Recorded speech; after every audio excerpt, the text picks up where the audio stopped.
inches of rain. The flooding devastated Honduras and surrounding countries. The death toll was estimated at 11,000, the single greatest loss of life in the Western Hemisphere in the last 200 years. Next is the devastation that Hurricane Katrina caused in New Orleans. The fifth deadliest hurricane in U.S. history, nearly 2,000 died in America's costliest natural disaster ever. Hurricane Irene hit the American East Coast in August 2011. This storm left utter devastation throughout New England. Notice, it never became the big city nightmare forecasters and public officials had warned about, but it caused the worst flooding in a century in Vermont. The storm's disaster zone was 1,100 miles long and consisted of endless trees downed, washed out roads, and scattered debris.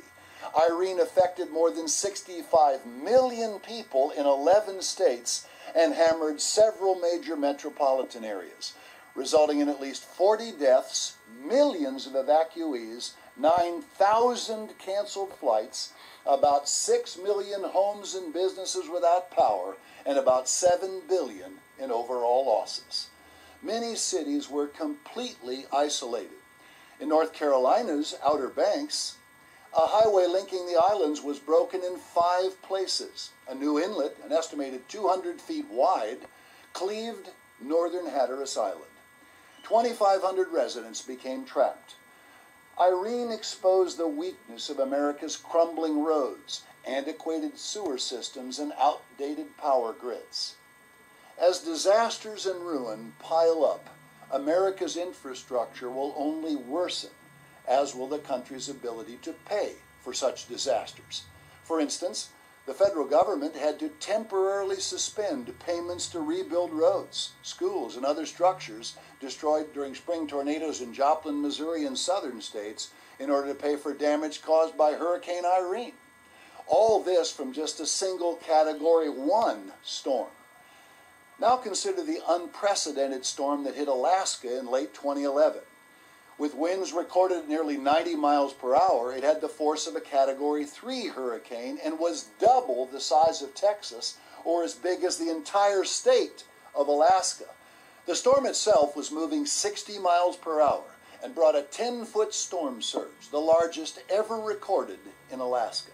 Widespread flooding the size of Colorado on Alaska's west coast, coupled with heavy snow and beach erosion, led the National Weather Service to describe the storm as one of the worst on record. This was an extremely dangerous and life-threatening storm of an epic magnitude rarely experienced. The sheer size and power of this one storm is hard to fathom. It was reported that it took an unusual path through the Bering Sea. Meteorologists had no explanation for why this storm occurred as it did. These are just a few of the deadly storms that have hit the United States in recent years. Studies have demonstrated a trend. They are getting worse. Again, why are these weather events happening? What is wrong? Are they caused by humanity, a product of natural weather cycles, or is there some unseen force at work? More and more are asking these questions, but experts have no answers. The answers come later in the series. Central and North America are not the only areas of the world that have killer hurricanes. Historically, immense typhoons and cyclones have devastated China, Japan, Korea, the Philippines, Southeast Asia, and areas along the Bay of Bengal. Hundreds of thousands have been killed. Here is what Jesus Christ said would come just before his return. Nation shall rise against nation, and kingdom against kingdom.